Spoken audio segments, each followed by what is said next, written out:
Tutorial sholat bagi orang sakit. Sholat fardu harus dilaksanakan dengan cara berdiri. Lantas, bagaimana jika kita tidak mampu berdiri? Apakah kewajiban sholat kita akan gugur dan tidak perlu melakukan sholat? Selamat datang di channel MTS Putri Nurul Masyitoh Lumajang. Assalamualaikum warahmatullahi wabarakatuh. Selamat datang di tutorial Islami persembahan dari channel MTS Putri Nurul Masyitoh Lumajang. Kali ini kita akan membahas sholatul ajiz atau sholatnya orang yang tidak mampu berdiri. Pada dasarnya, sholat fardu itu harus dilaksanakan dengan cara berdiri. Lalu bagaimana jika ada seseorang yang tidak mampu melakukan sholat dengan cara berdiri? Simak materi berikut ini. Ada beberapa tingkatan atau level sholatnya orang yang tidak mampu berdiri. Apabila dia kehilangan kemampuan untuk berdiri sendiri, maka dia diperbolehkan untuk sholat berdiri dengan menggunakan alat bantu seperti tongkat dan tembok, atau berdiri dengan berpegangan pada lututnya. Tutorial contoh sholat dengan menggunakan alat bantu tongkat.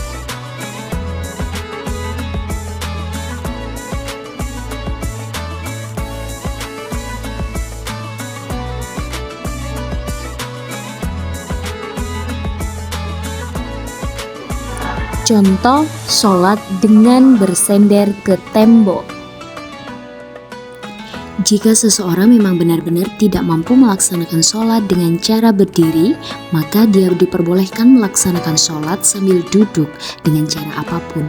Tetapi yang lebih utama adalah dengan cara duduk, iftiroshi atau duduk tahiyat awal, tarobbu atau duduk bersila, tawarruk atau duduk tahiyat akhir, tamdid atau duduk dengan memanjangkan kaki, bahkan juga diperbolehkan sholat dengan cara duduk di atas kursi. Contoh duduk iftiroshi atau duduk tahiyat awal, sholat dengan cara tarobbu atau duduk bersila. Contoh sholat tawarruk dengan duduk tahiyat akhir. Tamdid duduk dengan melentangkan kaki ke depan. Kemudian, sholat juga bisa menggunakan kursi dengan cara duduk di atas kursi. Sebenarnya, sholat antara berdiri dan duduk perbedaannya tidak terlalu signifikan. Yang membedakan hanyalah ketika rukuk dan sujud. Ketika seseorang melaksanakan sholat dengan cara duduk, maka rukuknya adalah dengan cara menundukkan kepalanya, hingga melebihi sedikit lututnya. Sedangkan sujud, jika dia mampu melaksanakan dengan cara sempurna, maka sujud dilakukan seperti umumnya.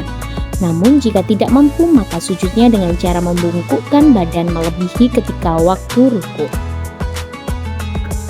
Lalu bagaimana jika seseorang tidak dapat melaksanakan sholat dengan cara duduk?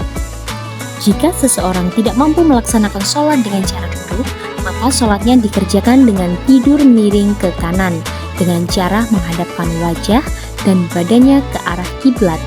Jika memiringkan tubuhnya ke arah kiri, maka hukumnya makruh, kecuali ada uzur.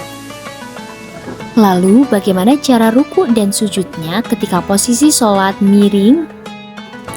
Rukuk dilakukan dengan cara menundukkan kepala, ketika sujud menundukkan kepala agak lebih dalam daripada rukuk.